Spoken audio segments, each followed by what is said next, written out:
Rowena Dooley asking Sol citizens to report for duty.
Rowena Dooley asking Sol citizens to report for duty.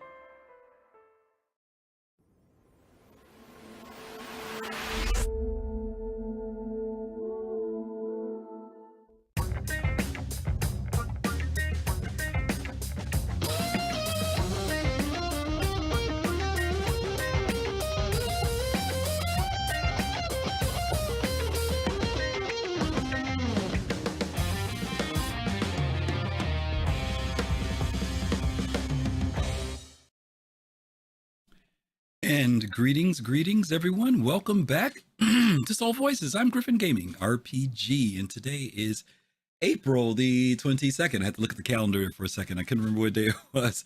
And I want to welcome you guys back for another Saturday afternoon of great conversation with folks from the Star Citizen community. I'm hoping that you guys are having a great weekend. A lot of good stuff going on. Star Citizen update, patch update 3.18.2. is now live. 3.19 is being examined in the PTU at this time by the Evocati. I don't know if it's PTU for everybody. I know Evocati got it, but anyway, it's a good thing, right? CIG is kind of trying to get back on schedule. I know they're trying to shoot for their second quarter release, target that, because after that is third quarter, and then we start getting near CitizenCon. So we know that they want to be able to get a lot of things together. But I want to say thank you for all of you who are here hanging out with me today.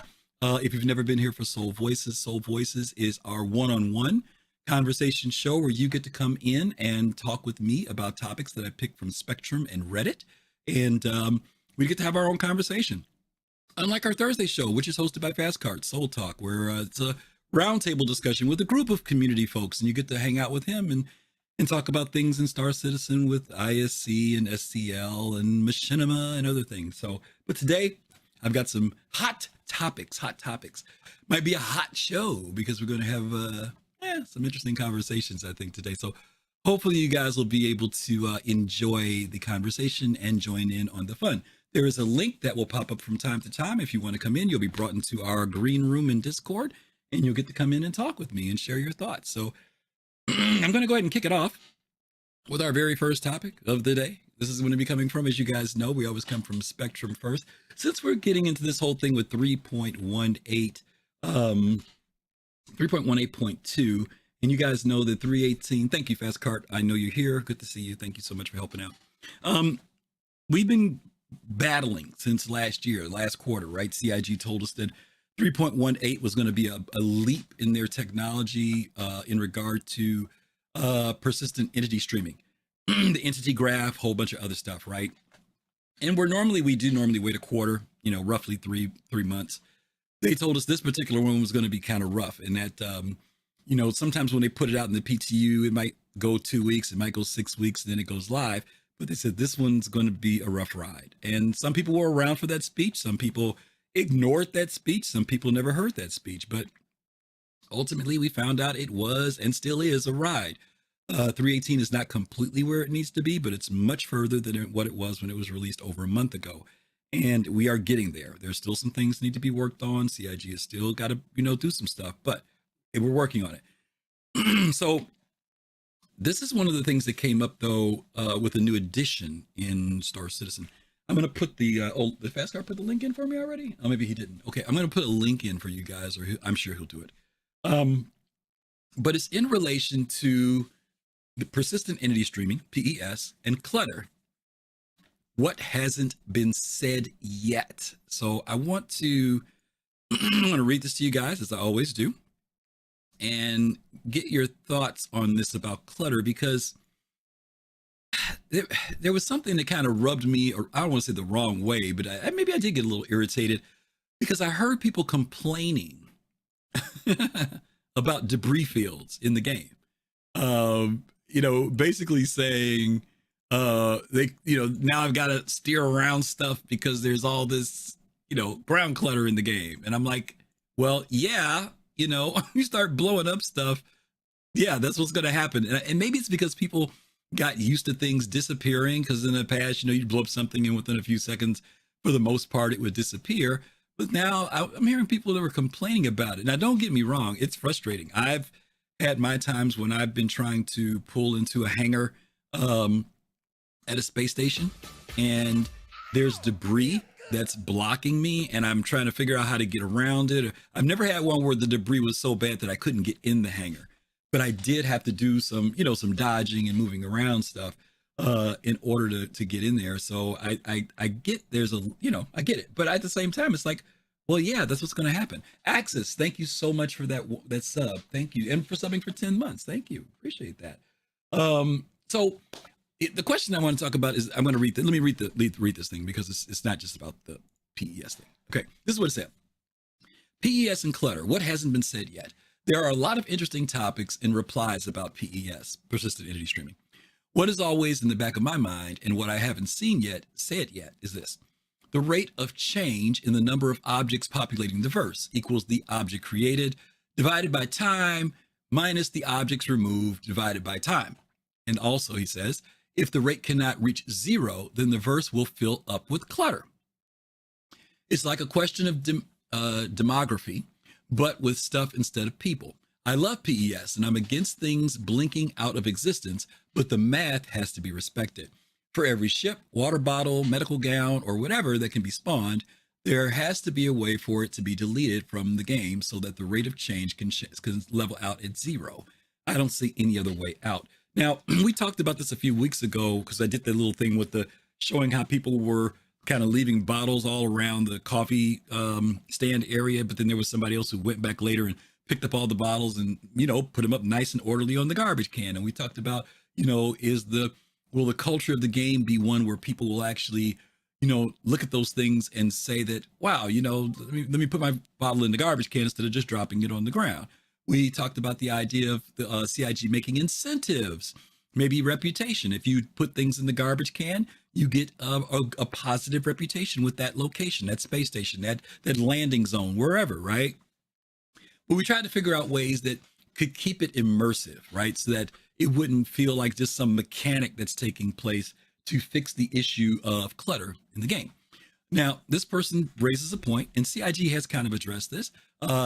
CIG told us that they are going to create some type of, I don't want to use the word algorithm, but they're going to come up with something that determines priorities of things that are in the verse. And, for example, a water bottle that's empty may not have great priority. Maybe if someone throws it away in a landing zone and into the recycle bin, that gives them some type of reputation. But maybe if it sits more than, I'm saying 5 minutes, 3 minutes, it fades out. It just disappears. I think if things like that happen, like water bottles and things, people aren't going to look around and say, oh, that bottle's gone, because they're not going to know if somebody picked it up. Maybe somebody picked it up because they want the reputation, right? Maybe they've got a bad reputation in that city, and one of their ways to incrementally bring it up is they just start picking up garbage and gets the security people from giving them a hard time when they go through customs. Who knows? They can come up with all types of cool stuff, right?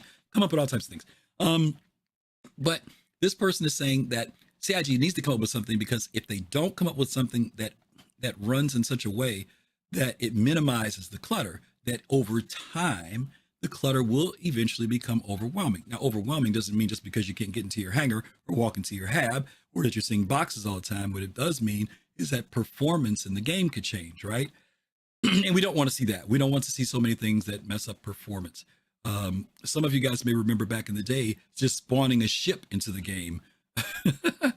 You felt it. You felt it. You could be at Grimhex, and if somebody spawned a ship at Port Olisar, you felt it. The frame rates fell off and the performance fell off.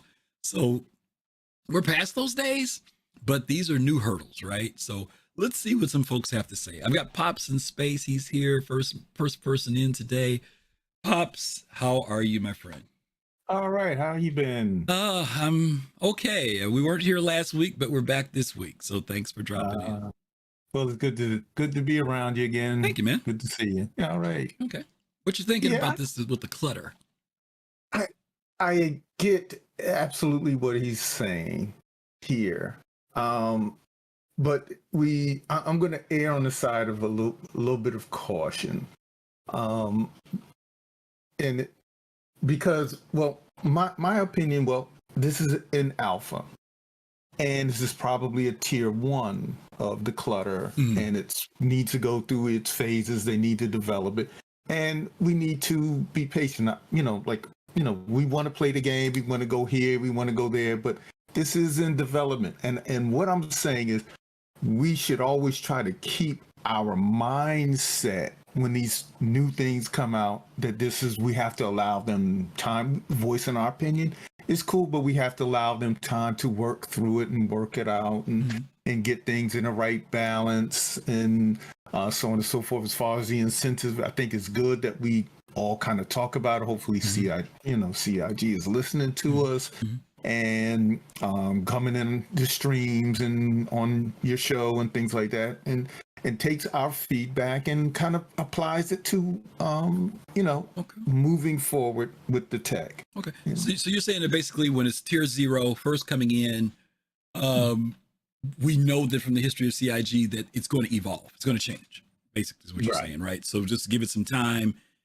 And we know that there's going to be some type of fix or something that's going to come out, whether it's a fix or, what the ultimate idea is, right? That's pretty much what you're pretty much saying, Pops. I want to make sure I'm getting it all. Yeah, absolutely. We don't know how fast they're going to get it done, but we need to always keep that in our mind. And the game is going to evolve. It's going to evolve, not just mission-wise, new ships and things like that, but we need to keep in mind it's going to evolve technical things in the game. This is a part of the technical things that we're going to run into. Okay. All right, Pops. I'm going to play devil's advocate, so tune in because I'm going to wait to see what Fist has to say, and then I'm going to give you a response, okay?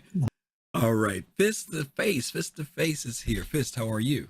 Oh, hey, what's up? Yeah. Sorry about that. Let me turn you down. Gotta get the bounce. Can you repeat the question? Because I was kind of distracted a little earlier, though. Because I want to try to understand. Okay, let me make sure now, because I know you and Pops, y'all been working on projects on the side. So if you ain't been in the game, I'm wondering if you can really respond to this, okay? Yeah. There's a lot of clutter in the game. Like when you fly into a station sometimes, there are wrecks outside. And you're trying to fly in, and there's a big half of an Ares, like in front of the hangar door, right? Or some people are trying to navigate places and there's stuff there. Now, already know about things like the water bottles and the gowns and stuff like that, right? This person's just basically saying, they're concerned and wondering if CIG is going to come up with something that keeps clutter at a minimum, because because we know that everything just can't disappear, right? Some stuff's got to stay. Like if your ship gets damaged, you don't want it to disappear in 30 minutes because it might take you that long just to regroup and get your friends together, to go out there and repair it. Maybe you want to have it towed, right? So I guess what he's saying is, as the game grows exponentially, so does the garbage, right? Right. And will CIG have a plan for handling that? Oof. Now, you just mentioned something about you said the Ares or something like that, being blocking somewhere. Yeah, somebody blew it up. And the wreck, before the wreck would disappear. It might be there 30 seconds and be gone. Now, there's a debris field sometimes outside of landing zones. Right. It might be blocking you going into your hangar. Right. That's That's interesting because here's the thing, and this is what triggers me about that is because that then can become a troll mechanism. Okay. Because I've seen this happen. Like I said, I've talked to about playing DC Universe for a couple years back, and when I first got into that game, what the people would do is, whenever you would go into a station like police station, in order to get into the central headquarters, they would block the doors. They would body block the doors. Now they got banned after a while. They stopped doing it. Well, okay. So let me spin off of what you're saying. One of the things people have been doing recently is taking the I think it's the tractor beam, and they were like grabbing the medical beds and slamming them into people, or blocking ways for people to get in and out. So you're saying that maybe there may be people who will deliberately do that with Rex. Maybe when the SRV comes out, they'll actually. It's a troll mechanism. Because is that trolling? Is that trolling? If I don't want you to get into the station because I want to lock it down for me and my people, if I take an SRV and get Rex that are out there and start blocking the door, is that gameplay or is that trolling? That's and you know what? You bring up a good point. You bring up a good point because first of all, right now. If okay, I could see if like some organization may have done it to say, okay, looking, like I've seen people like they'll come in the game and say, oh, like look, PO is locked down right now, pay us $10K, or else we'll blow you up. Okay. And maybe maybe a part of their mechanism is to try, or their gameplay is to try to, put certain things in there to block you from getting in to make that obstacle better. Okay. It's look at what North End Trooper put in, because it goes down the road what you were just saying. He said the Argo SRV may be the first ship where we need a ship to be released to help clean up wreckage at stations. Right.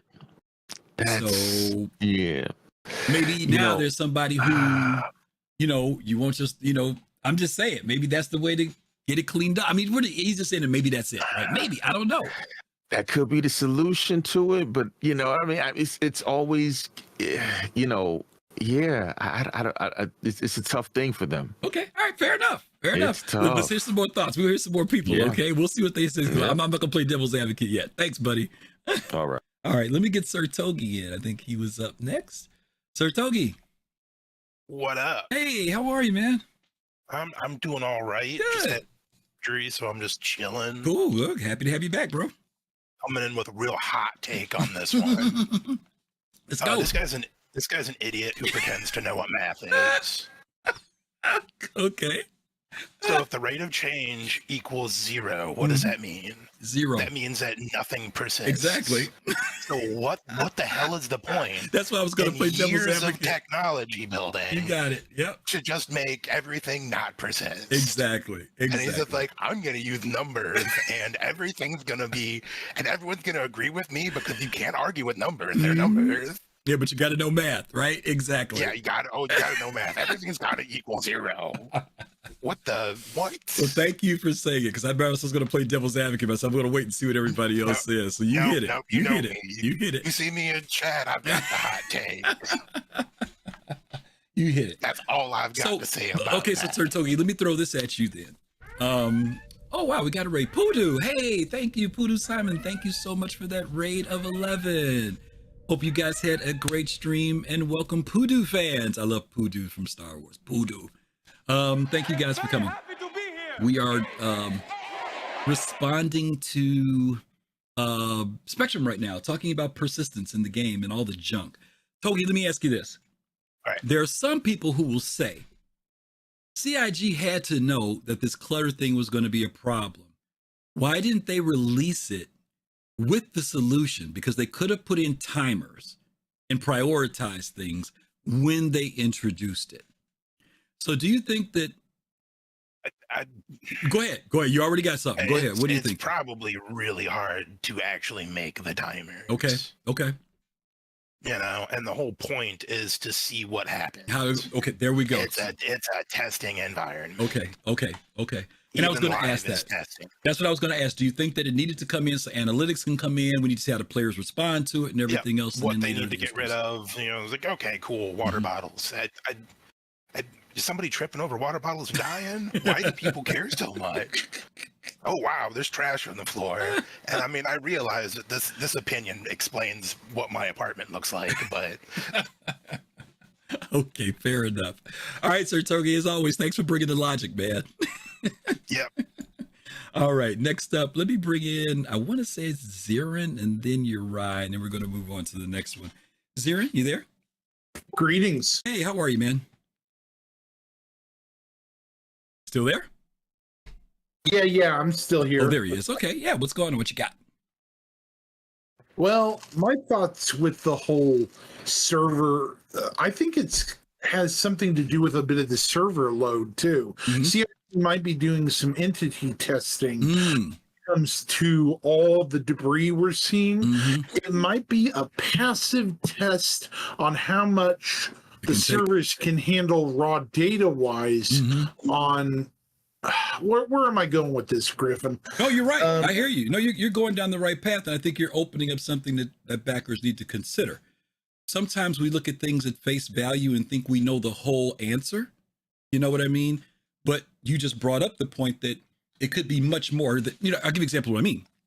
Remember when they first talked about introducing the janitor a couple years back, and people were like, "Why are they talking about the janitor now?" Same thing with the bar, the barista. We didn't understand how that was going to tie into AI later, right? But when we first hear about it, it sounds goofy, right? But now we get it because we've seen where the evolution of things are going. So to your point, when you say that, what type of data are they getting by allowing the universe to clutter up, literally, deliberately allowing it to clutter up, to see how when we start dealing with server meshing, the entity graph, persistent entity streaming, the new cloud server tech that they're doing, they've got to be able to evaluate all that. So I think you opened up a good perspective when it comes to that. I'm looking at more than just the surface value. Okay. I'm not a computer technician, but when you do a load test, you typically run everything on max for a long time. Look how many months we've had the clutter building up before they attempted to wipe. What was that, like last week? We had probably 5 months worth of junk. Maybe chat can clarify with me. It was a while. What would they say? 5 months, 6 months? It was a while. Yeah, it was. And I'm also wondering if they're doing this as a preemptive load test before we get to server meshing, because server meshing is going to have a passive background load on the back-end servers that's always going to be there. This is active on the servers, but server meshing is going to be more of a background load thing. Okay. So I'm wondering if we may see server meshing by the end of the year. It might happen because of all the raw data they're having. Now, I'm not going to say, it's going to be out to the general population, but it's going to be probably on the ePTU. Yeah. Well, we know they're doing it because they talked about they're working on the static dynamic stuff, the static server meshing right now. So you're right. Whether we get it or not, that might be the point. But I think, again, you open up another door of looking further down the road than just what we have in our hands right now, which is what I think is a good thing to come out of this with for our backers, especially people who haven't been around any length of time, that don't know that sometimes it does take not only months, but years before we start to see what CIG was trying to do at the time when they introduced something. That's a good point. It looks like Poodoo brings up a good point. He says, you do the same thing with overclocking CPU or GPU. You run tests at max load to see what worst case scenario is so you can find your limits. Sorry, I'm kind of taking the initiative. No. It's good. You're right. It's a good read there. Good read. Okay. He has a good point. All right, Zirin. Thank you, brother. Not a problem. Thank you very much. All right. I'm going to bring in Uri. Then we've got Admiral. Then we're going to go on to the next hot topic. Uri, how are you, buddy? I'm good. Good. What, you got some thoughts? I do.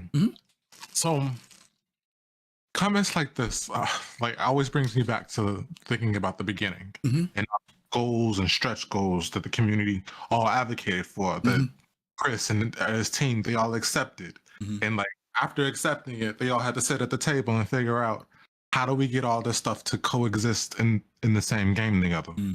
Because internally, they have to come up with smaller goals and other things, systems and whatnot that need to put in place to get all the stuff to work and make sense. Right. And this, like as you were saying earlier, with the evolution of jobs, so making a janitor, making bartenders, can players have these jobs? How many players will want these jobs? How much of a drive do players actually want to participate in the nitty-gritty of what a space sim, a universe sim is supposed to be? Right. And that takes time to figure out. Like how big of a community, like the net runners. How many net running or medical orgs are there in the system or in Stanton right now? How many players actually want to participate in that? Will drive the gameplay pushing forward of how involved can medical gameplay be? Right. So that goes over to the racing community. Racing community got together. They now have more tracks than CIG had originally even planned on their own. Right. So a lot of stuff is feedback. They puts things in there, but you're saying basically that data and information they need as they're developing too, right? They need that information. They can't just assume what I'm saying, that things are going to work in the game. Exactly. There's so many other games, they assume that their player base wants these things. And then when the game dies and people complain about, we were saying this from the beginning when we wanted this stuff and they weren't listening. So they leave and play something else. That's a good point. That's a real good point. Okay. Thank you, Ryan. That's me. That's good No stuff, problem. brother. All right. And last but not least, we've got Admiral Kusanagi. These are all good points everybody's bringing in. Admiral, how are you? Hey guys, how's it going? Good. I'm driving around right now, so Okay. I hope it sounds okay. It's okay. You're good. I was watching you guys on YouTube a second ago because I had turned off because I was on Discord. But are you guys still talking about the PES thing? Yeah. Yeah, so I just want to, I was listening in and there was a couple things I want to just talk about. And one of them was like, you guys talk about the water bottles. And I really think in the future that, we're not using cash here. So I think they kind of know whose water bottle we just leave on the side of the ground. I think we're going to have to pay it'd be interesting if we have to pay like a fee for cleanup if we just leave it on the ground like before we have to take off. I could get a fine or something, right? You get a fine. Yeah, You that'd pay be a fine interesting. before you take off. That's a way of gameplay. Yeah. And then regarding the other stuff, we don't have really expensive claims in right now for our ship. So we can just like claim a ship and just leave it everywhere. But you got like a $10 million ship or whatever. Right. It should cost you a lot of money to put a claim in for that. So the idea is to to use an SRV to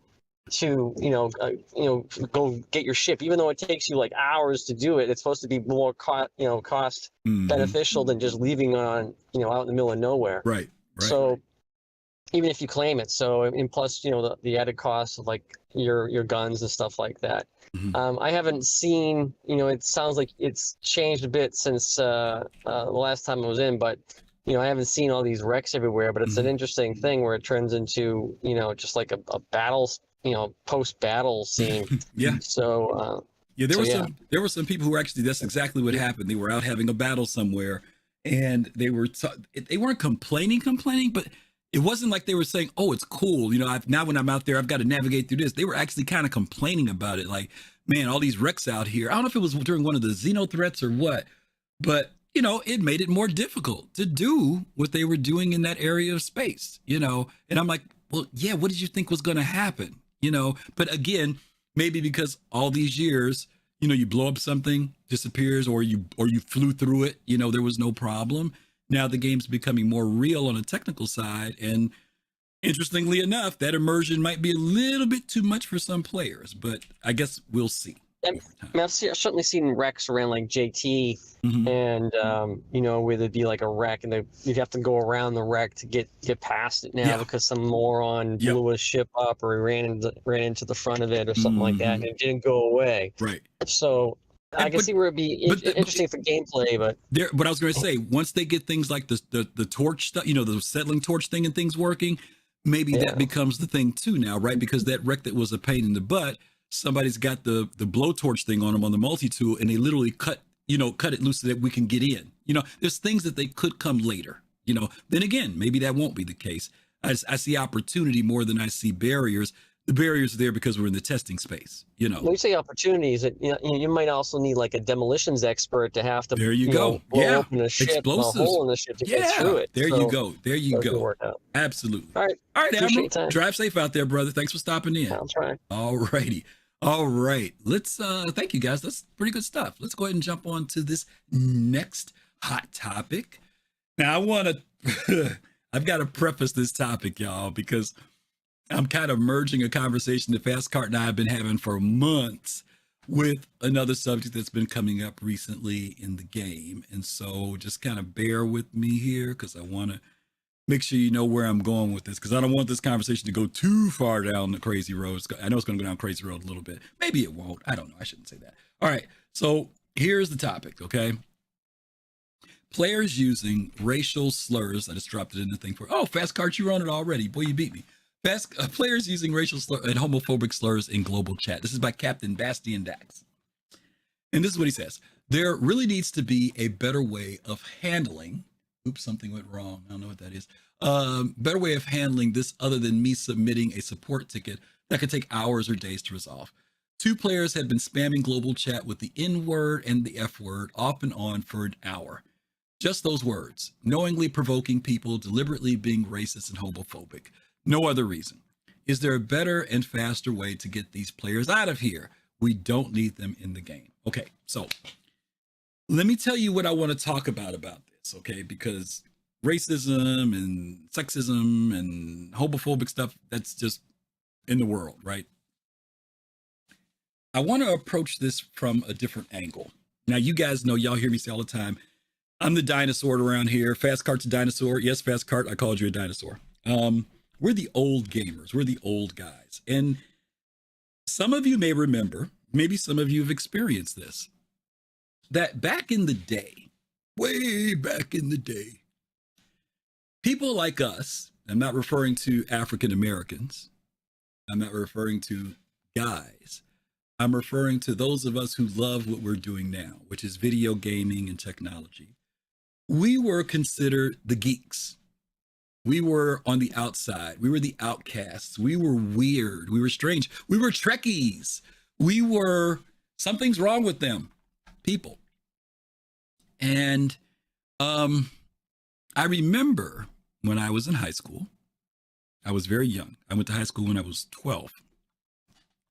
And I remember that when I got around other people, because I wore glasses, right? And people used to call me the professor.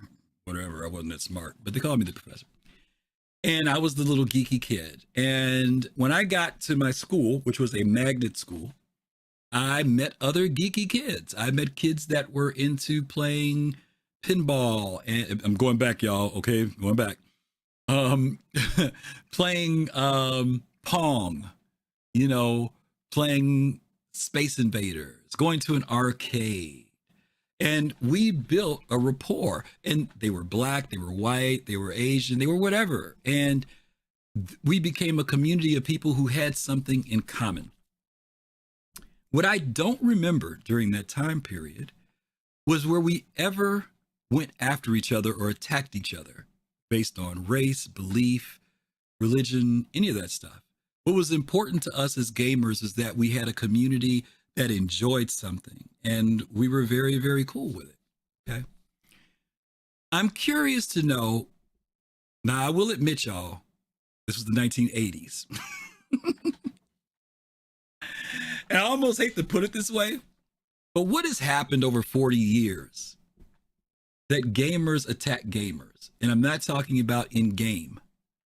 What has happened that we used to be a community that we accepted everybody. We were cool with everybody because we were all into Dungeons and Dragons, or we were all into, World of Warcraft, or we were all into whatever it was, right? Space Ace, whatever. What has happened? And what is happening that we bring it into this space? Because before, and don't get me wrong, I'm not trying to be a purist and say that they didn't exist. I am saying that it was rare. I don't remember seeing it. I don't remember ever being attacked on a racial level when I was gaming. I don't. And ironically, being an African American, I was already in the minority because most gaming, particularly when I got into D&D, was mostly white people that I was playing with. It took a long time before I started finding like a lot of African Americans who were into gaming, video gaming, and stuff like that. Took a long time. So from my experience, I'm curious as to what your thoughts may be about this. What changed? What has changed? And we don't want to be we're not trying to be the police of Star Citizen. You don't want to stop and write a ticket like this guy's saying. You don't want to feel like you're having to rat everybody out. I mean, you're going to have some crazy stuff, and we have to have some thick skin to a certain degree because we just know that's the way the world is. But I also understand we don't come here for that. Most of us don't come to gaming for drama. Oh, let me take that back because I think that has changed. Back in the day, we didn't come to gaming for drama. We didn't come to gaming for stuff and for mess. We came to get away from it. We came to find a space where we could not have to deal with it. And now we're bringing it into that space. So that's what I really want to address. I'm not focusing on the racial homophobic part of this as much, but I am focusing on what has happened. And if you do feel a way that it needs to be, we work on it in space in Star Citizen. What is the solution? Because I don't want to just complain about it. Is there a solution? Maybe there isn't. Maybe there isn't. I don't know. So let's bring in some folks here, okay? Let's bring in Pops was here first. We'll bring in Pops. Jay, I think you're trying to get into the green room. I'm gonna put you in there. If you don't want to go there, then just go back to chat queue. But I think that might have been where you were trying to go. Pops, you there? Yeah, yes I am. Yeah, Pops. I hope I didn't preach too long. But hopefully I put some perspective to what I was trying to say. Because it's a deep subject, and I'm going to tell you, obviously from my perspective, I thought, and I'm going to tell you, and I'm going to be truthful, okay, because I grew up in the hood, and growing up in the hood, you better not come home with a school book, because you got beat. Yep. Okay, it was not cool to be smart. So those people had to go to the library. Oh no, you better not go near a library. Okay, that's where I grew up. So gaming, from my perspective, before I started gaming, was for nerds. Okay, it was not cool to game. Right. From where I came from till I got in it. Okay. And so my point is why you come into gaming. Okay. Now, then it spread out for me, and in my opinion, it spread out the bullies. Found out, this is a place where I can come and I can attack people. What can they do? I can sit behind my keyboard. Okay. And then I can be what I've never had a chance to be in real life. I can be in this virtual reality. I can attack people. There's no recourse. What can they do to me? So my mouth can say whatever I want to say. Okay. And that's what we have to deal with. The avenues they deal with. Okay. And I'm sorry to mention in this, and I hope people understand where I'm coming from. Yeah. But that's no apology needed. That's the way it is. I hear you. Yeah, it's a part of that reality. Okay. All right, Pops. All right. Thank you much, brother. Okay. All right. Let me bring in Uri the Smoke. Uri, you there? Yeah, I'm here. Yeah. Got some thoughts? Okay. Yeah, I do. This has always been an interesting topic for me in my gaming experience. Okay. Because my earliest online experience in gaming was on Xbox and Xbox Live when I first kicked off. Like being a kid, and that was also my most ever in my life experience with racism. As a teenager on Xbox Live, being called everything, And like going through that whole experience as Xbox got stricter and stricter on the policies and whatnot, and how the language would change, and the verbiage of how to insult somebody would change and evolve to get around the Xbox getting stricter. And I feel like for this person and what they're saying, the way it is right now, and like having it take days, and that means that they are actively doing research to find out who these people are, have they been doing this stuff in the past, checking the logs, and I appreciate that. Like, I would rather it be this way with it taking days, having an actual investigation versus what Xbox turned into, and an automatic system of just ban, like having computers figure it out. That is the worst case scenario that should never be involved. Well, be implemented into the system, because we all came here to play with other people, for better and for worse. We came for the social dynamic of gaming, and sometimes people want to let out all of their aggression in the game that they don't do in real life. That's how the term keyboard warriors came about. It's a negative connotation, but for some people they need that shit. I get it. Like, as much as I don't I personally don't enjoy being called all the names in the book, but I understand that people need to let that shit out, as horrible as it can be. It personally doesn't affect me because this is a game. I don't deal with none of this stuff in real life. It is, in real life, it is rare the amount of times I've experienced racism personally. But way more in the gaming world is what you're saying. You've gotten it there. Yeah, way more in the gaming world. And in real life, there have been some serious ass shit that has gone down involving in those few times it happened to me. Gaming, I can just turn the game off. Play a different game. Okay, fair enough. Like, fair enough. No, it's a good point, especially with the Xbox thing, because I remember back in the day when Xbox was just horrible. I wasn't a big Xbox player, but I remember sitting in on some stuff, and some of the stuff I heard there. And the sad part about it was little kids. It wasn't grown folk. It was it's the kids. It was the kids. Because the stuff is edgy. The stuff is cool. Oh my God. The kids were just saying stuff that I just couldn't believe. All types of stuff. And it was cool. Like, and it's where your parents at? Anyway. All right, you're right. Thanks a lot, man. Like, go ahead. But as Xbox evolved and the verbiage changed, it also killed Xbox Live. Because everyone that I grew up, they quit after, because it took out the shit talking between, like, especially in the fighting community, where like people had to go to tournaments to get that same interaction, that same feedback. Because one of my favorite things is to crush somebody that was talking all that shit, talking trash, talking all that trash. Apologies, some person. And that's okay. I got you. Like, and you just annihilate them. That is one of the best feelings in the world. Okay. And getting out of the gaming experience, and Xbox killed that. Okay. And they also, that's in turn killed the whole aspect of online gaming, that competitive nature that people wanted. Okay. All right, my brother. Thank you very much for dropping in, giving us the Xbox history. All right, let me bring in Jay Voodoo. You haven't seen Jay in a while. Jay Voodoo Child, how you doing, man? I'm doing well. Thank you for having. Good to have you back, bro.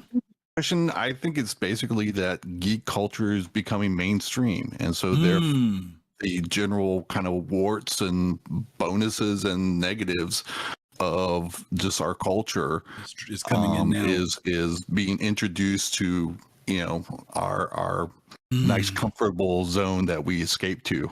That's a good perspective. I didn't think about it from that perspective, because my daughters said something to me the other day about we were talking about watching the last episode of Mandalorian, right?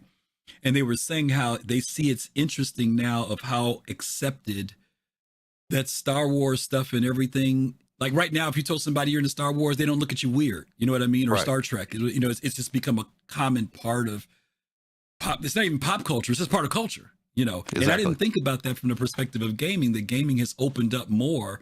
So it's not just the people who went to Radio Shack and built computers, right? It's the person who, just the regular person, I didn't think about it from that perspective. Yeah, the Star Wars franchise, the Star Trek franchise, the Marvel comics, just all sorts of, Game of Thrones, bringing the fantasy aspects to culture.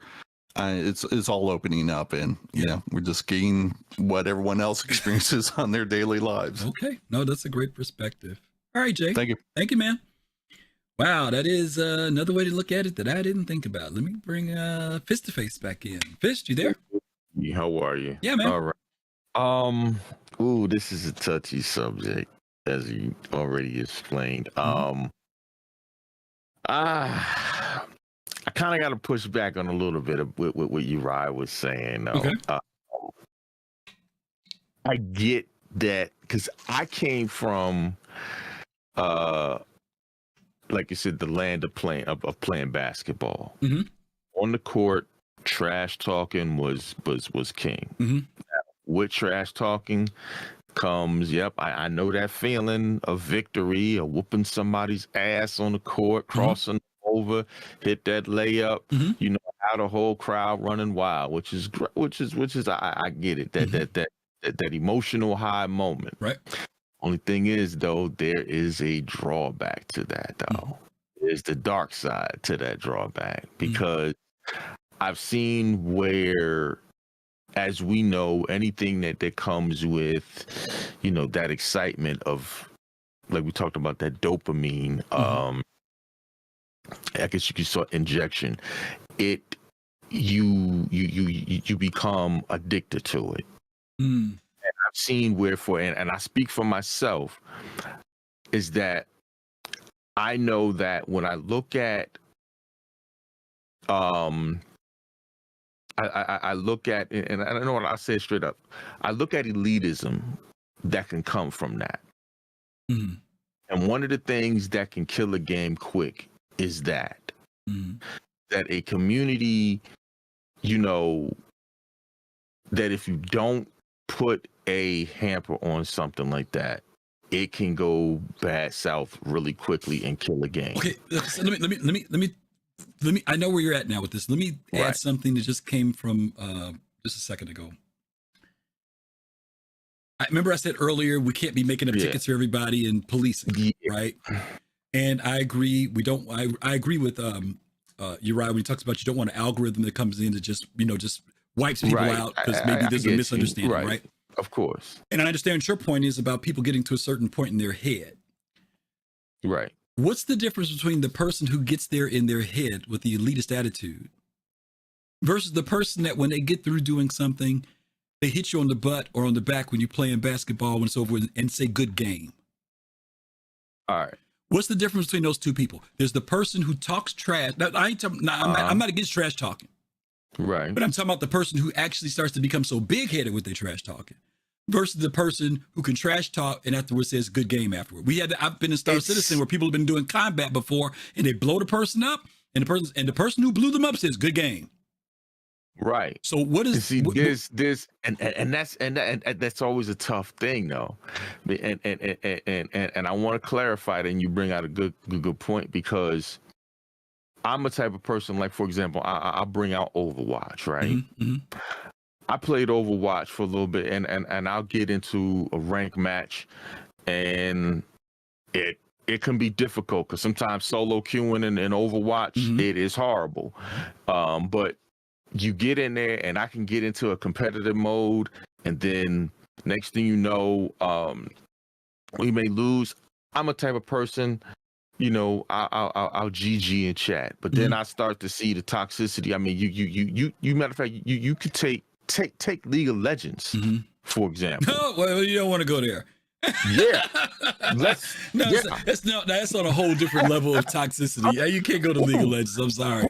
No. That's below the Xbox. You can't go to League of Legends. But I get what you're saying. Okay. I get what you're saying. It can get rough. Yeah. Because I've seen it. Yeah, that gets bad. That gets really bad. Yeah, and I get it. I get it. It's just I'm not saying trash talking isn't, bad thing. I'm just saying that it's a tough. If it's not handled, it can go. It can go to the head. I get it. It can go to some dark areas. I get it. Okay, let me move on because I got 3 people still waiting to queue. We gotta get through the show. Thank you, man. I appreciate you stopping in. All right, let me bring in BBG, Big Black Gaming. MT, I'm assuming you're coming in too, so I'm gonna put you in the green room, okay, buddy? If you need to pop out, then just go ahead. BBG, how are you, man? Griff, how are you doing, I haven't man? talked to you in a while, man. It's always good to hear your voice. It's always good to be back. Yeah. I was out of country. I was trying to be up at 2 o'clock in the morning watching Jade and y'all talk about Knicks. Okay. Did you learn anything? That's the question. Did you learn anything?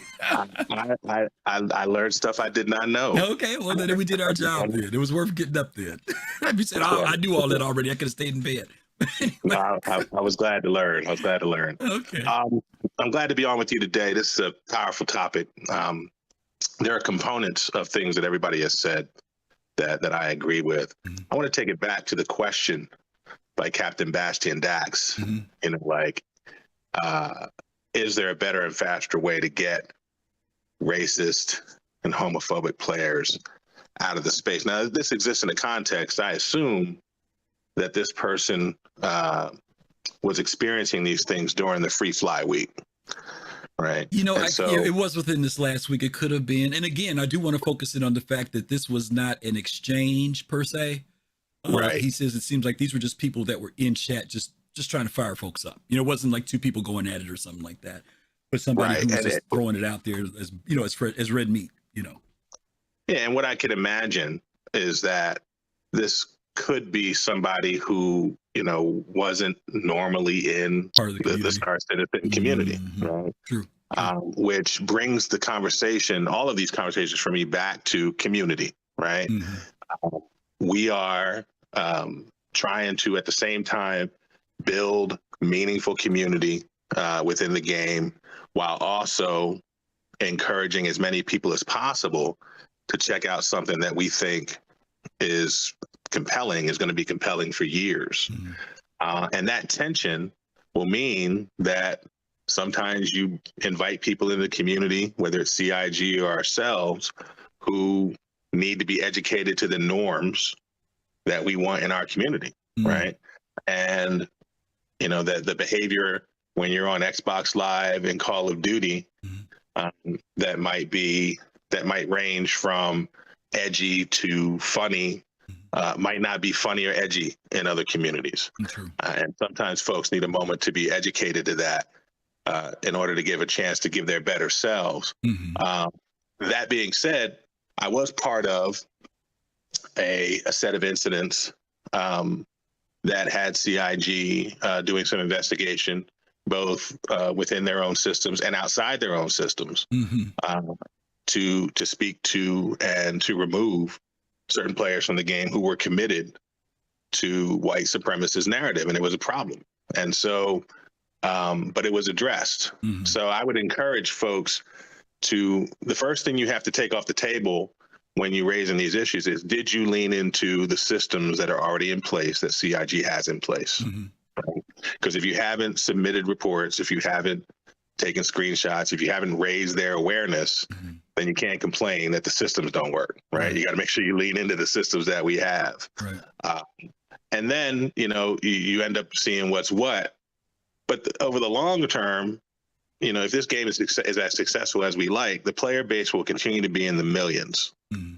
And the best antidote to knuckleheadedness is to forge and connect with a community within the game of like-minded folks.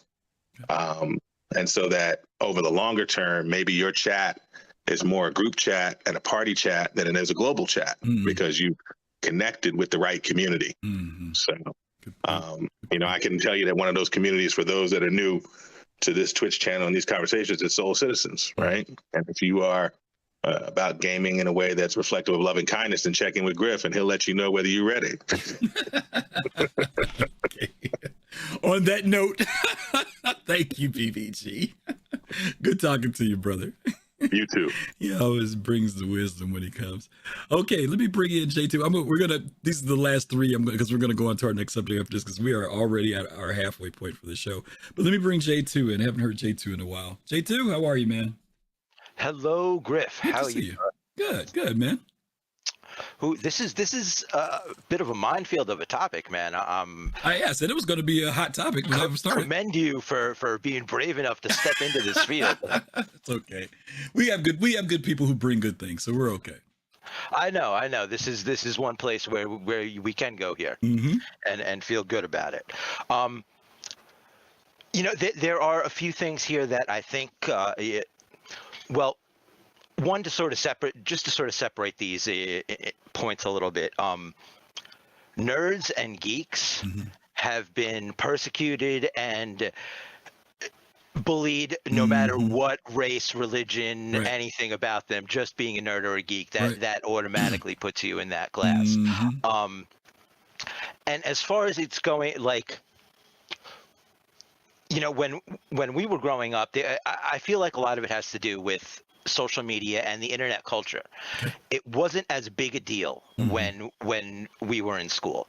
When we were in school, like Fist was talking, we had people that would trash talk, and not all trash talk was limited to game fields and courts and whatnot. It happened everywhere, and we had those people that were just known trash talkers that would just run their mouth all the time, about anything just to hear themselves talk.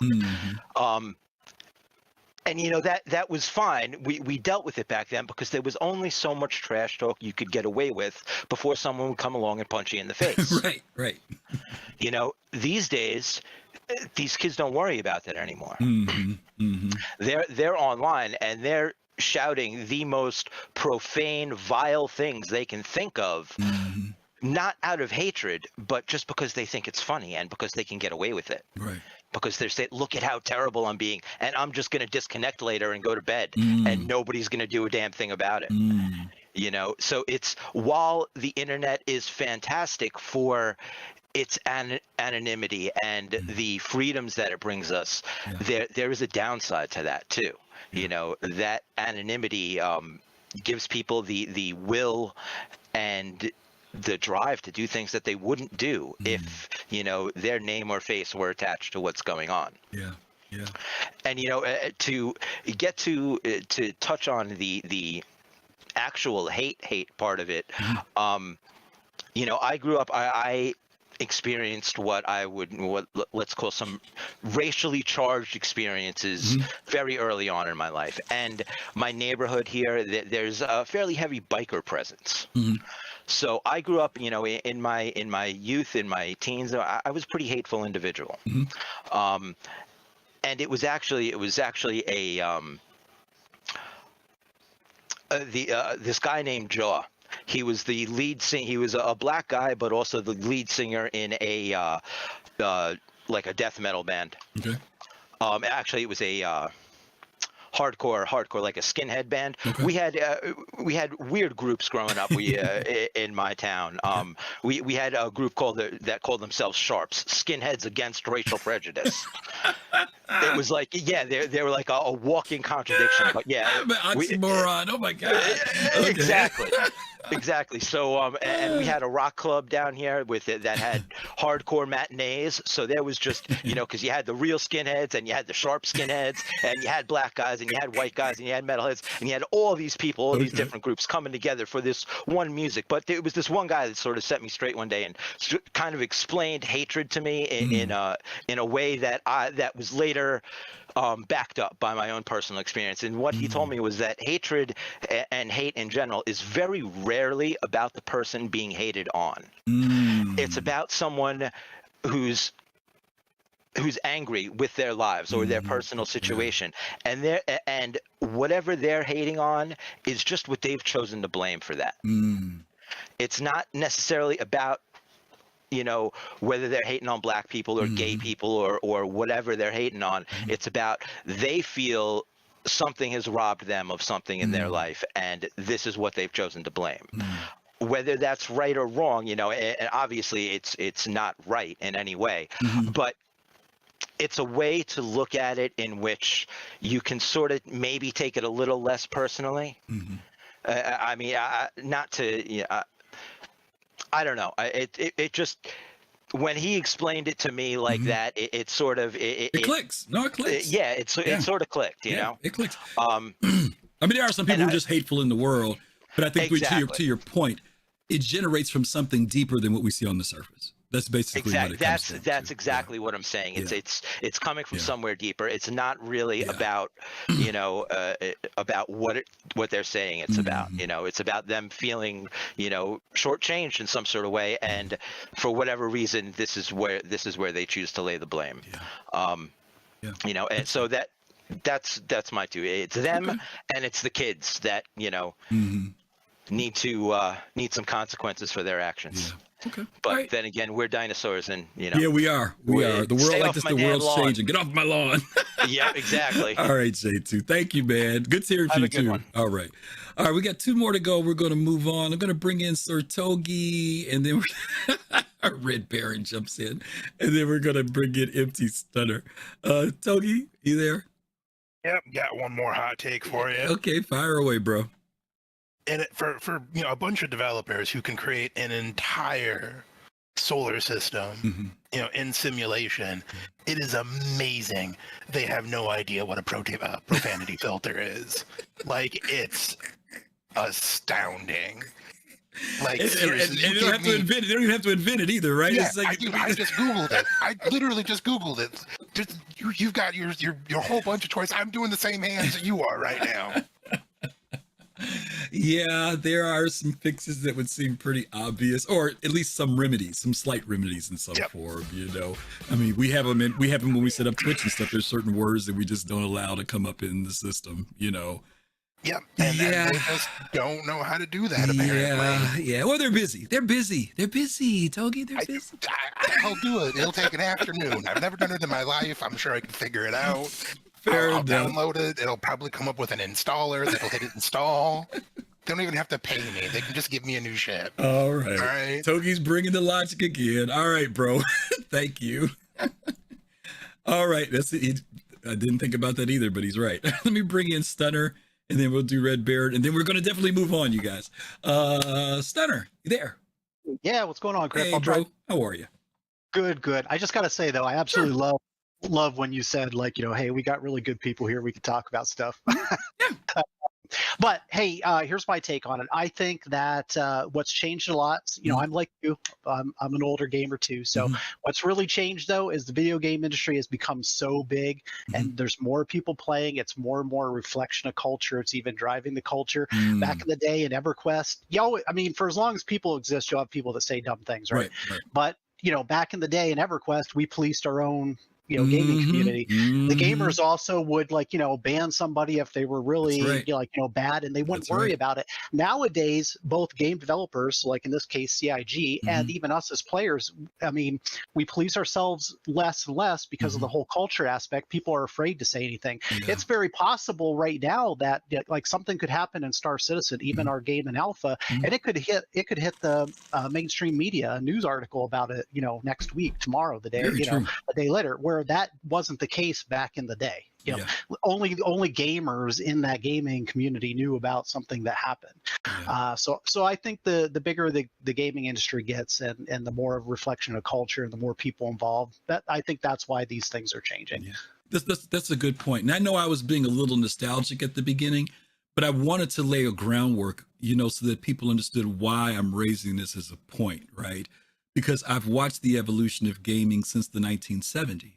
And I've watched the culture change within the gaming community. Like I said earlier, gamers, because we were the outcasts, because we were the geeks, we were the oddballs, this was our safe space. We could talk trash and we could do stuff. And I'm not saying nobody didn't use any, say bad things about people, but I've just noticed the accelerated rate that it's at now. It's just, and you just said it, it's become common also because the doors have swung open further. The person who plays a video game does not have to dress with, pants that are going above their ankle and glasses and, a weird haircut. They could be the average business person or the person that works at your grocery store or your grandparent. It could be anybody now. And that does open the door to a different expands the culture of people that are coming inside, you know.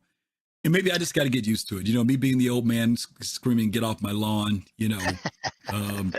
I'll admit it. And it breaks my heart to a certain degree because this was our safe space. This was the place where gamers came to find other like-minded people. And you're going to have those people. Don't get me. It's not a big percentage of people.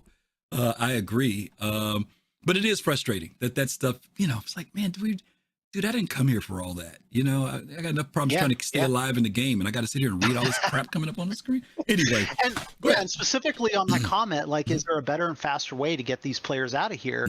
But my point, I believe, is like, and I'm not saying CIG in particular, but I think all the companies behind the games now, just like all companies, you know, in the world, like it's even harder for them to make decisions quickly and promptly because they have to think more about like how is this going to affect the long-term effect. And bottom dollars and a whole lot of other stuff, right? There's a whole lot of things they think about. All right, Stunner, thank you, brother. Appreciate you. Thanks, man. All righty.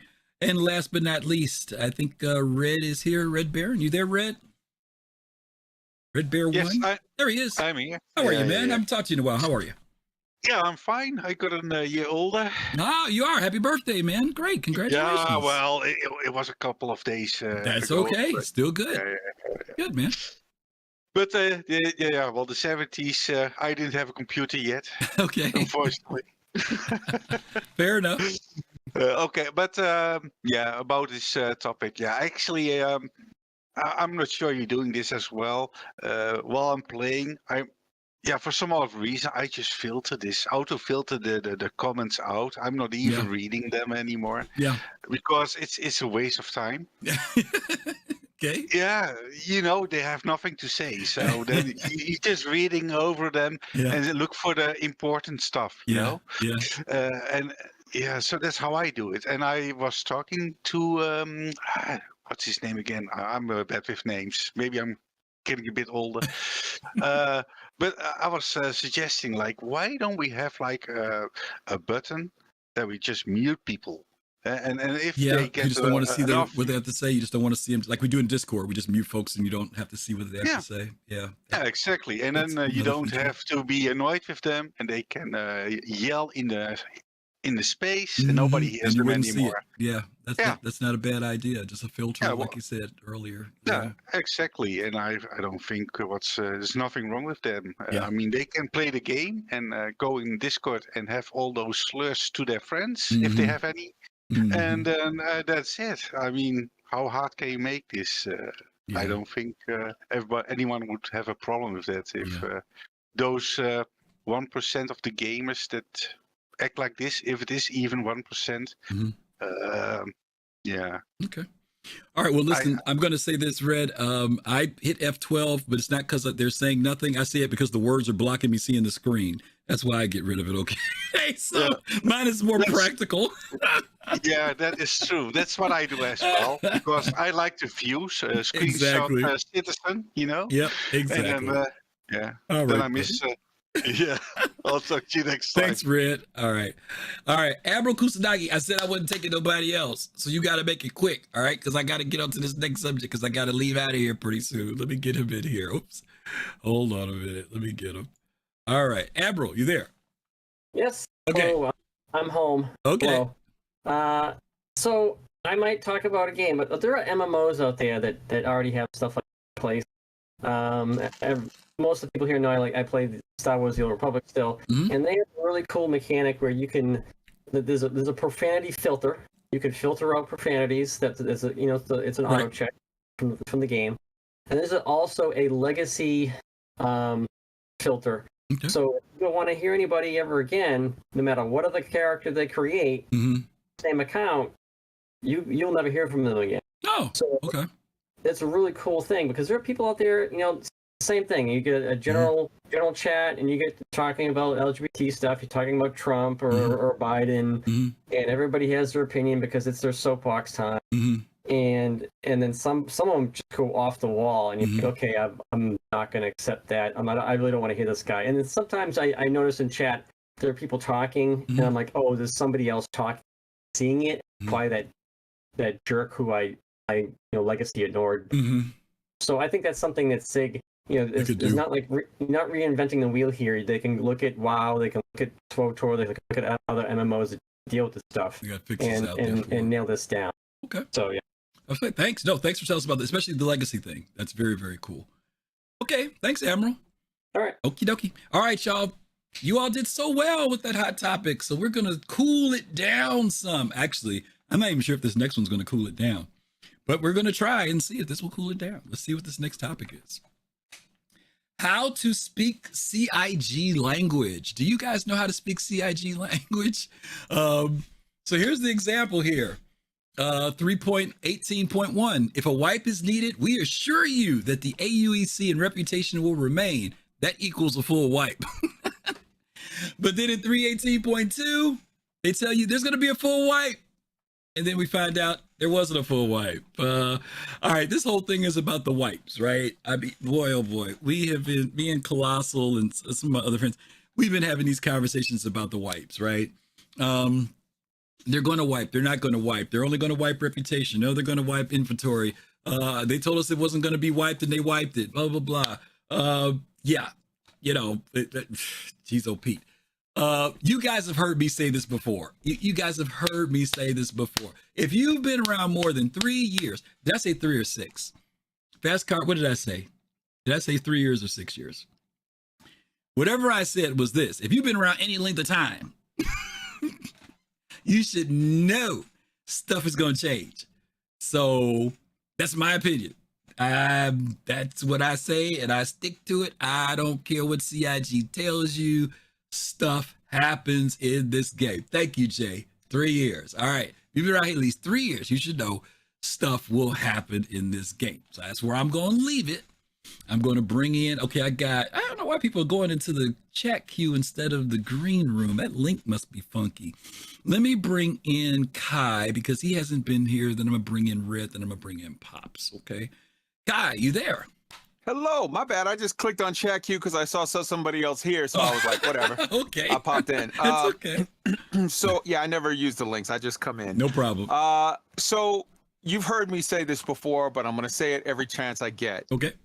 CIG has a responsibility to properly develop this game.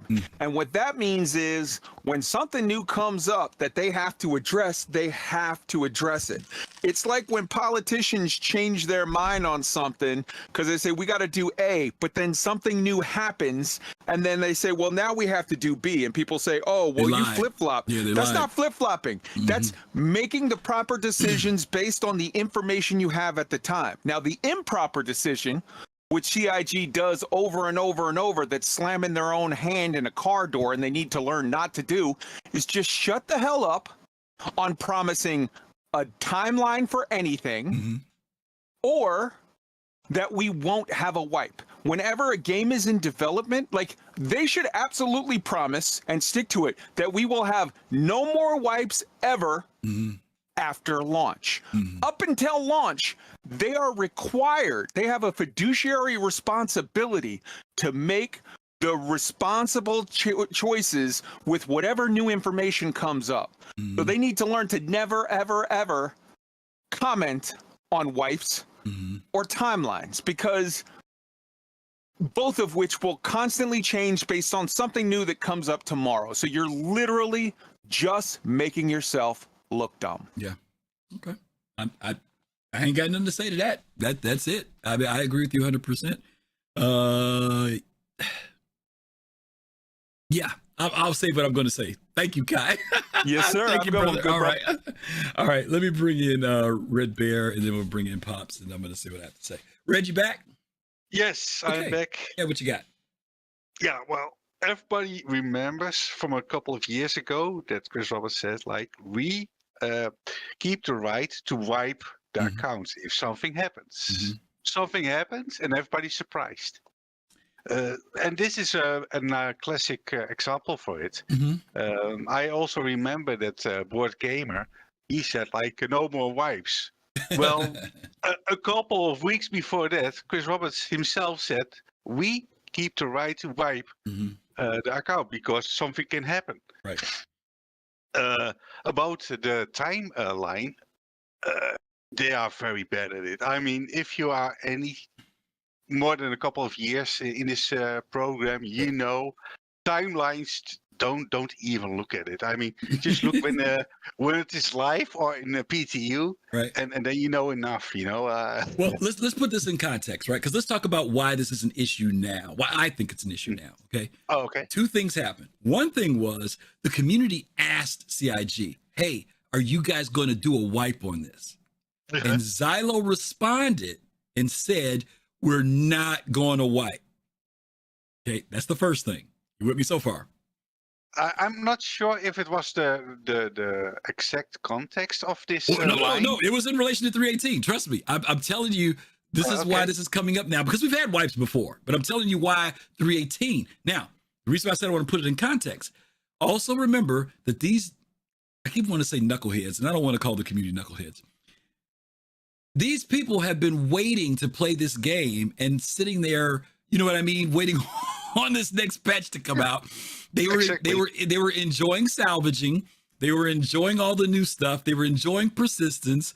Their inventory was staying, and they got a green light that said, all that stuff you guys are enjoying right now, don't worry about it. It's gonna stay. Okay? Oh. Okay. Yeah. So to go back to your point and Kai's point, though, that don't mean squat because there's always the possibility that whatever it is, Kai said it earlier, maybe something came up. I don't even know if people know what happened with why we were having such a problem with logging in, but there was a problem with the database. The data, some of you will know this. If you didn't own a lot of ships or you had a brand new account, it was easy to get into the game. Most people got into the game. But if you owned a lot of stuff, inventories, flare, all that other crap, a lot of those people had difficulty getting into the game because there was an interesting problem going on with the database where it was timing out. When you were trying to load, when the game would be trying to load your stuff up, it would time out and wouldn't load you in. So you'd freeze and you'd get a crash. Okay. That was unforeseen. It was something that CIG did not expect. Okay. Yeah. So to Kai's point and to your point, there are times, and that's why Chris Roberts has to make that statement you made, where they have to reserve that right to do it, because if something comes up, it's not the community manager's fault. If the community manager happened to ask, do you guys think we're going to have a wipe? And they say, no, the way things looking right now, we should be good. Right? Yeah. But you said something in between as it looks now. Right. But to Kai's point, it might be just better to ignore the community, even though you want to, keep communication going. It might be just better just not to say nothing, because when it's a patch, if it's in PTU, it's just best. And I know they're balancing this thing between being transparent and sharing information and blah, blah, blah, blah. But you know what they're going to say if they didn't say, exactly. Oh, CIG is going dark on us. It's not good enough. They cannot win the argument. Exactly. They cannot win. Exactly. They cannot win. Exactly, Red. Okay, buddy. Thank you, man. All right. He brought up some good stuff. Let me get Pops in here. We got two more folks after that. Pops, you there? Yeah, yes, I am. Yes, sir. What you got? Okay, I'm gonna be devil's advocate. This is off topic. It has nothing to do with your topic. Don't go too far off topic. Don't go too far off topic. Listen, just being funny. Go ahead. What you got? I'm just gonna ask you. What language do they speak? Okay. Visa, MasterCard. Are you trying to say, Pops? There's no way to understand what they trying to tell us. Is that what you're trying to say? Yeah, I'm just being silly. It's gonna start a whole nother thing. Well, you know what? Here's the deal. I get what you're saying, and I get what they're saying. It's like they say one thing, and then it doesn't happen. They say another thing, and that does happen. And I mean, it's like, which one is better? Do you go ahead and fess up and say something? I don't know. This was confusing because I had people asking me throughout 318.2. They've been asking like last week, are they going to do a wipe? Are they going to do a wipe? And I kept hearing, I never heard CIG say it, but I heard a lot of other people say, yeah, they're going to wipe for 318.2, 318.2. And then we went to 318.2 the other day, and they hadn't wiped their stuff. And it's like, okay, well, which one is it? Geez, OP, you can't win no matter what. All right, Pops, thank you very much for the humor. We appreciate that, okay? Okay. All right. Let me bring in, let me bring in Uriah, then J2, then I'm going to get our last topic for the day. Uriah, you there? Yeah, I'm here. Yeah, buddy, what you got? You hear me? Yeah. Okay, I can hear you. Yep. Got it all up. So, first note, comments like this You can't win for losing. Right. Like, as Kai got on and said something he's repeated quite often, but I've never been around to comment on what he said. But like, CIG is literally one of the most open developed games there are. No one talks more, opens their mouth up, hops on, talks, gets in the mix with the community as much as CIG does. And in turn, someone can always pull out a knife, a shiv, and right back. Like, yes, on Monday, someone in the community got on and said, "We're not wiping." He didn't know. Tuesday, someone's gonna be like, "Yo, we gotta wipe." Man, you kind of fucked up and saying that yesterday. Oh, damn, man, I didn't know. On Friday, the game comes out and Sunday's got us to get wiped again. Oh, fuck. Yeah. That's the way it is. Yeah. That's just how it is. Yeah, it is. They being they're always gonna be open about when it's gonna happen. Yeah. And I appreciate that. Yeah. But there's always going to be someone in the community who isn't on top of keeping up with what CIG is saying every single day. So it's going to be new to them. Right. They're going to get upset. Oh, I didn't know. Because they said it yesterday. Yeah. And it's a new day now. Well, again, like I said, if you've been around any length of time, this ain't the first row. You know what I'm saying? It's not the first time we've seen this happen, right? But it's always new to somebody. Yeah, but I know, but it kills me when it's the people who've been around freaking 6-7 years, and first of all, this is the point I was going to say earlier. And J2, I'm gonna bring you in next, but I'm gonna say it while you rise here. We arguing over AUEC. It ain't even UEC. You know what I'm saying? We flipping out over the phony money, and I'm like, oh my god, if we just flipping out over the phony money that we just keep going back and re-getting. The components ain't where they supposed to be. The ships ain't where they supposed to be. And we're losing our minds over this. Oh my God, we ain't even got to the game yet. You're not wrong. We ain't got to the game. Man, when the A comes off, it's going to be dirty. When the A comes off, it's going to be dirty. Be a whole other thing, right? Okay. All right, you're right. Thank you, brother. Good point. Yeah, he said when the A disappears, they really going to be on it. All right, last but not least, J2, you there? I am here, brother. What you got, man? Arguments about how CIG communicates, it go back to like day one, man. These guys just never seem to nail it in that regard. And I don't have any real answers. I just like to take a minute and vent because this has been damn frustrating for me lately. Because what they have done here, these piecemeal wipes where they wipe just the UEC or just the items. Just the items, I think, got to be the worst. But what's happened to me here is that I logged in 318, and thankfully somehow I skated by most of the login issues that other people were. I haven't had many issues actually getting into the game. Once I'm in, nothing works though. So the problem I've been running into is that I've been repeatedly trying to do missions, and I accept a mission, I go to do it, and something bugs, and it causes me to abandon the mission. Each time I do that, I lose reputation. Yeah, because that's right. Just starting out after a wipe, I've got no reputation to begin with. So after just 2 or 3 missions abandoned, I'm in the negative rep. Already. And once I'm in negative rep, they stop giving me missions. So there's no way for me to recover from that. Yeah. Not to mention that now I started off with just a little bit of money. I used that little bit of money to put parts on the ship, which have now been wiped. Yeah. But they didn't replace the money that I used to buy those things. So now I have no reputation, no money, and no parts, and there's nothing I can do about it. All right. So let me give you a medal. One, I'm going to give you a medal because you gave us data that we needed. 2, stop tricking out your ship and do it with stock ships when we're in the PTU. Those are 2 things I'm going to tell you. You're setting yourself up for pain, brother. Unless you want to swallow that horse pill every time until the sucker's stable, don't do it.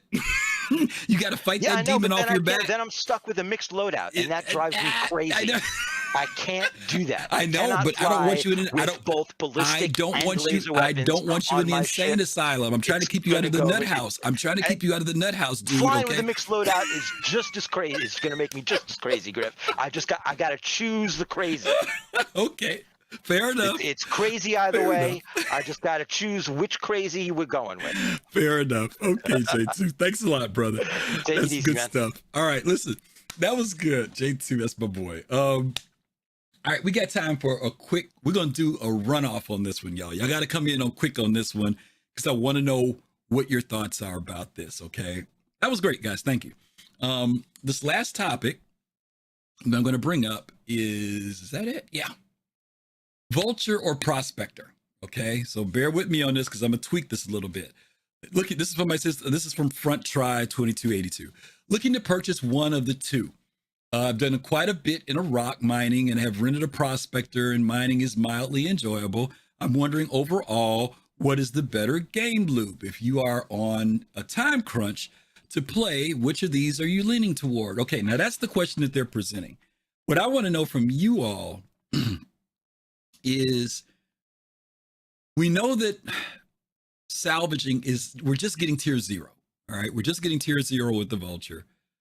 We don't know where they're going to go with it, but we can assume that they are going to go further based on the way the Vulture's designed and the way the Reclaimer's designed. We know that the Vulture, we saw in the trailer that it's got these lasers, it's got the little munching thing inside. We know that it's going to be able to cut pieces off of hulls and stuff and do some other stuff. So it's going to be a smaller version of the Reclaimer. The Reclaimer, we know, will be able to do that stuff with the lasers, and it's going to be able to do the munching and grinding. It's also going to have drones that you can send out remotely to do the cutting work and all this other stuff. So we get an idea of where that's going to go. So I want you to keep that in mind in relation to salvaging. On the other hand, with mining, they have gone pretty far with several tiers of that. We've seen it start out with just something as simple as the mining laser, moving into consumables, moving into the passives, moving into the attachments. We've seen all that stuff expand so that we see that career is blossoming. And they've even told us they're going to add even more in relation to mining. So my question that I want to put out to you guys is this. Which one do you prefer? Which one is the one you think you want to go with? And I'm not talking about necessarily, maybe you're saying it, I'm doing it based on money. If I go out with my Prospector, I bring in a load of Quantanium, I can bring in 350,000 credits. If I use a Vulture, I can only bring in 170,000. That's cool. Maybe you might say mining is boring to me. I have way more fun doing salvaging, and I prefer to do that. It doesn't have to be based upon the economics of it. Between those two careers right now, and you see CIG's expanding them, which ones do you prefer? Okay, that's where I'm going with this. So let me go with Kai Zin, bring him in next. Okay, Kai? Hello. What you got, bro? So here's what I got. First off, the answer to the question is buy neither. What you do is put some money into something else or just chill. Okay. Wait, because mining is about 80% done. Okay. And the salvage gameplay is about 10% done. The opposite direction. Okay, yeah. Nobody really knows what either of them are going to look like when it's completely done. And anyone who tells you A is better than B, first off, you're getting their subjective opinion. You could literally ask 10 Star Citizen players, you could ask 10 citizens of the verse, and when it's done, if it's done right, if it's done well, and I trust that it will be, I think you could have 5 people that'll say salvaging is hand times way better than mining ever. And 5 people that'll say mining is way better than salvaging ever. Yeah. And they would both be right because it's what's enjoyable to them. So let me ask you, which one do you, if you were to pick one based on what you know, and assuming that they're both fleshed out careers, is there one that you would kind of lean toward? Right now would be mining because I am a literal logical person. I don't put as much stock in hopes as I can in what I can see. And mining has much more that you can see right now. So I can literally say, I know that I enjoy the mining loop and I know that I see 80% of what it's going to be. I don't know if I will enjoy the salvaging loop at all. I think that I will, but I don't know. So right now I'm a bird in the hand is worth two in the bush kind of guy. So I would take mining, but to that person's point of like, which one should I buy? There's so many times that I want to tell people in the Star Citizen community, and it's rough because it's like, hey, maybe don't buy either. Don't spend your money until you can make an informed choice on what's best for you. And right now, you don't have an informed choice. So maybe don't be so quick to throw money at shit. Agreed. But like, but that's not me trying to be a Star Citizen hater. I fully believe that this will be an awesome game when it's done, but we're far from it. And so to pick, hey, that's like saying, what's better, pizza or pho, Vietnamese soup? And you're asking someone who's never had a slice of pizza or a bowl of pho. Like, then there's no way, like, you'd be an idiot to try to guess which one's better. Like, who knows? Wait until you can try them, because when you can try them, this game, CIG is very good about giving you free fly and saying, here, try this. Once you can try a Prospector with a fully developed mining game loop, and once you can try a Vulture with a fully developed salvage game loop, you will, as a customer, be able to decide what you like much better, I think. I agree. And that's why I said I want to put it in the context of not where the game is now, but because some people prefer, like when I was in EVE, I enjoyed both of these careers. So they were equal. They were equal for me. You know what I mean? They were both careers that I like doing. There are some people who, for example, there are a lot of people I hear when they talk about salvaging, they say it's very chill. That's their response to it. Where other people who are doing the mining, they like the complexity of it. You know what I mean? I get it. So different people, like you said, it's a very subjective thing. But that's what I wanted to hear. And but just to really focus the point home, the point that I'm making, the overall point here is, it's like saying, I'm going to buy one of two cars, neither of which are fully made. Oh, like, no, I agree. Like, I agree. So like, don't buy a car no, until you can try it. But Kai, that's why I didn't go with the buying thing. That's why I said I was more talking about what career would you want to go with? I'm not encouraging them to go spend money, especially because salvaging is just now getting fleshed out. I mean, we don't even know what salvage is going to look like. But even so, like to your point, watch the careers evolve. Right, get them in game, because one of the difficult things I tried, like I was having a big, I know y'all. I said I wasn't gonna be long on this, but Kai's raising something that I do want to say. There's a guy in my org right now who he sees stuff and he wants to buy it, and he's been buying stuff. He's been like, he said, "Oh, I really want to get something to do mining in, so I bought a Carrack." I'm like, a Carrack? He just saw the ship, saw it was big, and then he didn't just buy a Carrack, Kai. He bought the Mega Exploration Pack, which had all ships that had nothing to do with mining. And so long as you're not related to me or using my money, God bless you, soft-headed fools, for keeping things going. I know, but my point was, dude, if you don't even know what you want to do in the game, don't be spending money. You know, there are people here that will loan you a ship and let you take it out. You can rent, but I understand people get that bug, you know what I mean? And they want theirs. That's a whole nother story. All right, let me get these folks out of here because I got to get out of here. Thank you, Kai. Love you, brother. You Later. too, brother. All right, let me bring in, oh Lord, I don't know who was next. Okay, I think it was Red. Then I'm going to bring in Uri. Then I'm going to bring in Togi. Jeez, oh Pete. I don't remember who was next. You guys, forgive me for being off crack here if I don't have it right. Red, you there? Yeah, I would go fully for the Vulture. You're a salvage person? Okay. Yeah. I enjoyed it. I tried both, actually. But I enjoy the Vulture more at the moment than the Prospector mining because it's actually pretty flexible. You can put a vehicle in the back, for example, in the rock even. You have in the next patch, they say you can rip parts off and put it in the back of your Vulture as well. Right. So it has the cargo capacity as well. The Prospector doesn't. Okay. You can actually, if you are in a kind of crunch, I mean, if you are really in a crunch of time, it's better not to play Star Citizen at all. Let's be honest. Thank you for that hint, Mr. Black Intellect. He said that before. Okay. All right, but you're leaning more towards salvage than mining, basically. That's Okay. It gives me more options as well. Okay. So that's the whole thing. Sounds good. Thank you, Red. Yes. Okay. I'm just going to go down the list, guys, so forgive me if I get it all out of order. Uri, you there? Yeah, I'm here. Okay, where are you going, mining or salvaging? Which one are you leaning toward? All right. To be honest, before I say this, Jon Snow when it comes to either one of them. You said what now? I'm Jon Snow when it comes to either. So be prepared. Okay, all right, I'm listening. Go ahead. Personally, the Prospector. Only because I appreciate the guppies that be out there lost.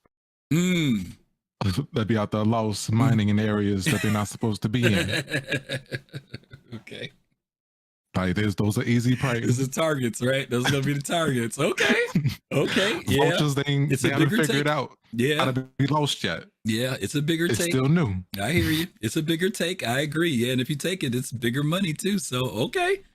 All right, I hear you. Y'all watch out for Uriah, y'all. Okay, that's all I'm gonna say. All right, Uriah. All right, let me bring in Sir Togi in next. Sir Togi, you there? Well, he kind of took my point. I was gonna say, as a pirate, flying the Vulture, like, those things are so easy to kill. They're just giant loot pinatas. Okay. You just knock them off and take the cargo and go. nice little box, and it's all ready to go. I mean, and if you're on a time crunch, I can even take over for it. Just give me all your stuff. You're good to go. All right. So I'm getting a feeling that those of you who are flying either of these ships need to think about other things, considering there are people out there who are looking at you as prey. But which is, that's a reality, right? Though, I mean, that's a form of gameplay. So, okay. Yeah, and I know that I'm not going to be stepping on Uriah's Uriah's toes over there. Yeah. Have the prospectors. I'll You'll take go for the vultures. I'm fine with it. Okay. All right, fair enough. Thanks, Sir Togi. All right, last but not least, gonna bring in Jay Voodoo Child. Jay, you there? Yes, I am. Okay. Thank you. Yeah, man. Hands down, the Herald, best gameplay in 318. That's all I. Okay, talk about the Herald a little bit. What made you bring the Herald into that? It's beautiful, man. It's got all you want. Yeah, it's the most complete gameplay loop out there in the verse right now. All right, for those of you all who don't know Prospector, about what are you gonna do in this? Herald. I know where he's going with this, y'all. Okay, the Herald, as you guys know, has been in the game for a very, very, very long time. Fastest ship in the game. Data running has been something that people have been wanting and anticipating for a long time, and it's still the fastest ship in the game. That's all there is to it. So, all right, thank you for dropping in, Jay. All right, we got one more. Pops, I said that was no more, but I'm going to bring you in here anyway. All right, we're going to bring in Pops in space. Pops, you there? He's muted. How did he come into the green room and then he muted himself? All right, Pops, I'm doing the countdown. 3, 2, 1. All right. Oh, no, he just unmuted. You there? Yeah, I'm here. Okay. I'm just going to throw this in here. I hope it gets to the point where the miners are fighting with the the salvage people. Yeah, salvage people. Better yours is better. Oh, mine is better. Mine. So that's what I'm think they're going to get to, and I believe CIG is going to develop both of them to the point, and everybody's going to be arguing, and data runners are going to be arguing with the exploration people. Oh, mine is better. Well, let me ask you a question. Do you think Kai's point earlier, because Kai said that, he believes that when these are fleshed out completely, that it will be more of a 50-50 thing. There won't be that one is better than the other. It'll just be what people prefer. Because I think that does make a difference versus, because when we say better, that says there's something less about the other thing. But it's just a matter of preference. Like I said earlier, in Eve, I enjoyed salvaging and I enjoyed mining. I didn't feel like one was better than the other. Do you think CIG is that going to be like maybe what it'll end up being when it comes to these two careers? No, I agree with Kai. And I think what Kai is pointing to is that once things are, well, I don't think let me put it, they're never going to be, I don't think they'll ever be said and done. I think exploration is going to grow. I think mining is going to continue to grow down the line. Yeah. My personal opinion is, and I'm going to try everything from pushing a mop in a broom to mining to exploration. I'm going to try a little bit of everything. One year I may stick with one job. So I think they're going to be that far fleshed out. I think that's what I'm hoping. I'm hoping that every career is fleshed out so that it's more of a, I'm doing this because I feel like doing it more than because something's less profitable. You know what I mean? Or isn't as fun. I mean, everybody has their preferences. Like I'm not a big bounty hunter, right? But when I do go bounty hunting with people, I enjoy it. You know what I mean? Right. Exactly. So my thing is, it has some depth to it, challenge to it. And maybe if it's something that, even if it's not on the top of my list, if someone says, hey, I want to go, Griff, would you go help me bounty hunt? I don't want to look at it and say, oh, that's no fun. Or, you don't make any money doing that. You know what I mean? Right. I wanted to feel that there's balance, that if I do choose to do it, I can still enjoy it. May not be my main thing, but I do enjoy doing it in the game. Okay. Yeah. All right. I want to be in line. All right. And somebody in front of me is talking about salvaging, and I want to, hear about it. And maybe they're trash collecting, maybe, something. And I want to hear. I hear about it, and I want to go try it. Okay. So cool. I think that's where the game's going to go. All right. Okay. All right. Let me bring in one more. Fist to Face decided to drop in too. Y'all getting bad. I tell y'all, it's the last one. Y'all still drop up in here. What's up, Fist? What you got? I just want to keep you in here 1 minute longer. Yes. I appreciate that. Thank you so much. I truly appreciate that. I ain't got nothing to say. Okay, this is gonna come in and harass me. Okay. All right, y'all. You know what? You lucky I don't have the 30K button nearby, so I can't hit you. That's just taking advantage of the moment. All right, I'll see you later. All right. Okay, y'all. Thank you. Those were a lot of great comments and stuff. Thank you guys so much for coming in and hanging out. Let's talk about what we got coming up. Tomorrow is our show, The Camera Eye. Tomorrow we're going to have some special guests with us. His Divine Shadow will be joining us. Many of you guys know His Divine Shadow's seen their work a lot of times on Yacht Club.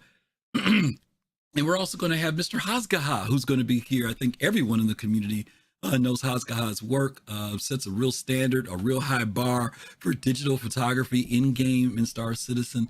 They're both going to be sharing some of their work. And guess what? I'm going to share some of my work. See, I'm going to tell you, you're going to see something that I've taken.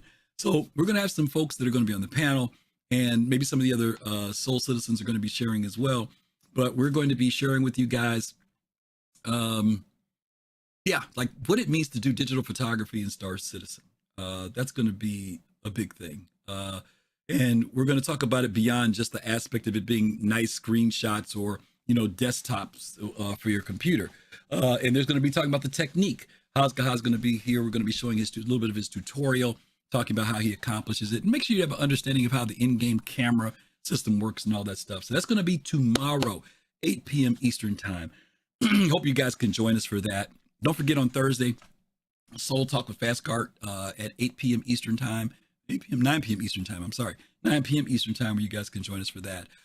Today is also Podset Saturday, Podcast Saturday, where we support each other in the community. After this show, usually we will pop you guys over if Paul is on. I don't know if Fastcart, if he's on or not. I don't have my screen up, so if you can check and let me know.